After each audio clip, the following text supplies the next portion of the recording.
स्वामी विवेकानंद की जयंती पर आज रानीगंज रेलवे स्टेशन के पास बनी स्वामी विवेकानंद की मूर्ति पर बांग्ला पक्षों की तरफ से श्रद्धा सुमन अर्पित किया गया। संगठन के रानीगंज शाखा की तरफ से स्वामी विवेकानंद की जयंती पर उन्हें श्रद्धा के साथ याद किया गया और उनकी मूर्ति पर माल्यार्पण किया गया। इस मौके पर यहां संगठन के तमाम पदाधिकारी उपस्थित थे। इस मौके पर संगठन के पदाधिकारियों ने कहा कि बांग्ला पक्षों की तरफ से सभी महापुरुषों की जयंती पर उन्हें इसी तरह से याद किया जाता है ताकि उनके बताए आदर्शों पर समाज और राष्ट्र का निर्माण हो सके। स्वामी विवेकानंद एक ऐसे वीर सन्यासी थे जिन्होंने भारत के पारंपरिक सनातन धर्म की वाणी को पूरे विश्व में फैलाया।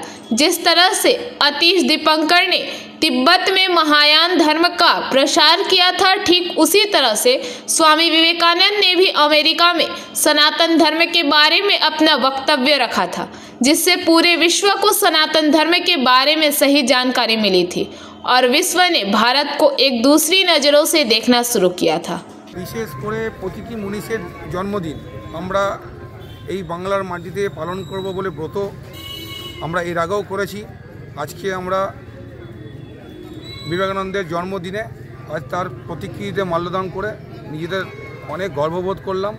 আমাদের আজকে পুরো রানীগঞ্জ বাংলা পক্ষের সদস্যরা তারা সকাল থেকে এখানে একত্রিত। তাই সকলকে বলতে চাই, আমরা আগামী দিনের ভবিষ্যৎ, আমরা বাঙালির ইতিহাসকে, বাঙালির ঐতিহ্যকে, সৃষ্টিকে, কৃষ্টিকে যেন তেন প্রকারে রক্ষা করতে আমরা দায়বদ্ধপরিকর। জয় বাংলা, জয় বাংলা। সৌভিক, আমাদের সহযোদ্ধা সৌভিককে বলবো কিছু বলার জন্য। জয় বাংলা।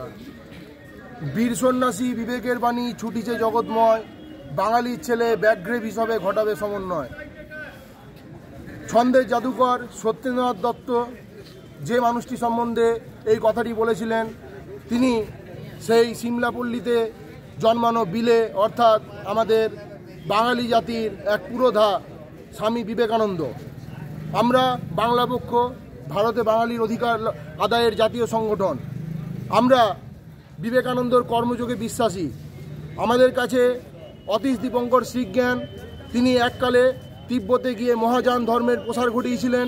ঠিক সেই রকম স্বামীজি শিকাগোতে গিয়ে ধর্মসভায় তিনি ভারতের ঐতিহ্য সংস্কৃতিকে তুলে ধরেছিলেন।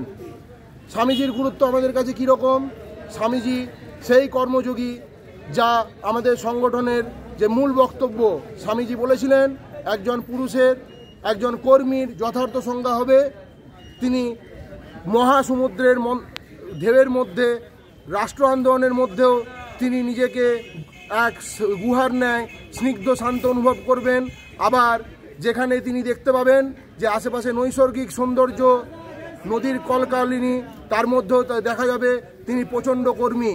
এবং তিনি বলে গেছেন যে কর্মের, শ্রীমদ্ ভগবদ্গীতার যে বিখ্যাত উক্তি, কর্মের অধিকার আমাদের, ফলের অধিকার আমাদের নয়। আমরা বাংলা পক্ষ ঠিক সেই রকমভাবে সেই চারা গাছ রোপণ করছি, সেই কর্ম করছি যার ফল হয়তো আমরা আজকে পাবো না। যে নবজাগরণের পুরোধা এককালে রাজা রামমোহন থেকে শুরু করে পরবর্তীকালে ঈশ্বরচন্দ্র বিদ্যাসাগর, স্বামী বিবেকানন্দ থেকে শুরু করে আমাদের যোদ্ধা নেতাজি সুভাষচন্দ্র বসু, সেই পদাঙ্ক অনুসরণ করে আমরা বাঙালির অন্তরে সেই বীজ রোপণ করতে চাই যার ফল ভোগ করবে পরবর্তী প্রজন্ম।